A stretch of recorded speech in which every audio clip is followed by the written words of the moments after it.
Hello there, you're on the Heart of Reddit channel. Don't forget to like this video and subscribe to the channel. Get your popcorn ready and enjoy. Here's your report.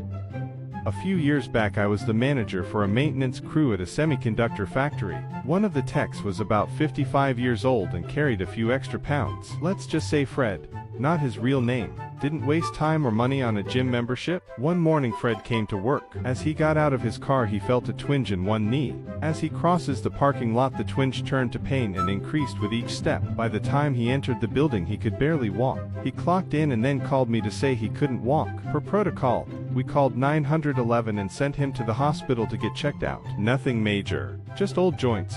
So he was back at work the next week. I thought we were done, but then entered the plant safety officer. I got an email saying I needed to submit an accident report. I called the guy to try to explain, but he was adamant the form needed to be filled out and filed. Okay, you want it, you got it.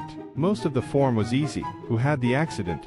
Where did it occur? Etc. For accident description I entered it just as in the second paragraph above. Then came the fun part. What can I do to ensure this doesn't happen in the future? I said I wasn't sure. We could fire anyone over a certain age.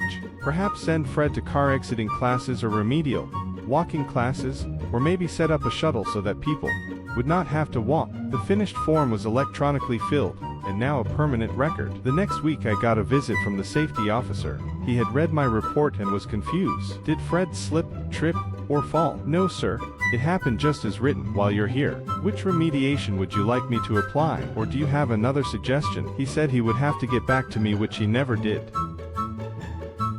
Complaining you're to a free meal each time you come. We'll make you a special one. Context. My best friend was hired as a temporary cook in a kebab restaurant. During the summer where she worked, she had a woman in her 30s which her and the employees, and even the boss ended up nicknaming Ratwoman because of how lying and cheap she was. Always lying with excuses to not pay up and get a free meal. At her 6th attempt in 15 days, my boss had enough and said to my friend, make her a free meal she won't forget. So she did a double burger as asked, and loaded it with the most spicious sauce, which is made with cayenne pepper, something that really make your tongue on fire. She eaten it quickly while every employees had sheet-eating grin. 5 minutes later, she asks for water and chugged 5 glass easily from how much spices she starts to go through. What have you done with my meal? My friend answered, you asked it well spiced. This is our strongest sauce. Not liking it, the cheap woman finally paid up, and never came up again after being shown her tricks won't work up anymore here. Oh, you want more hours? Okay.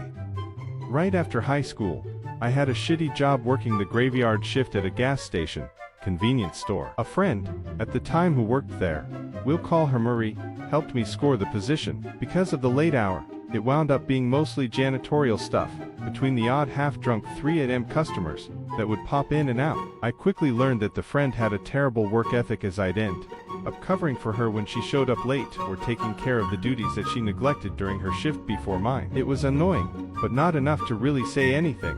So, as time goes on, presumably to save payroll costs, our manager starts cutting hours. Day shift, which usually included 2 people, was changed to 1 person, and to keep from having to fire the regular day person, that person got swapped to night. I come in one day to relieve Marie, and check the new schedule to find that my schedule had been cut to 16 hours. I walk out of the office already steamed, and tell Marie, it's hardly worth keeping this job. I've been cut down to 16 hours. I can't even pay my bills with that. Marie, without looking up from her magazine, at a time when she was supposed to be doing her evening cigarette count, guaranteeing that I would end up doing it for her.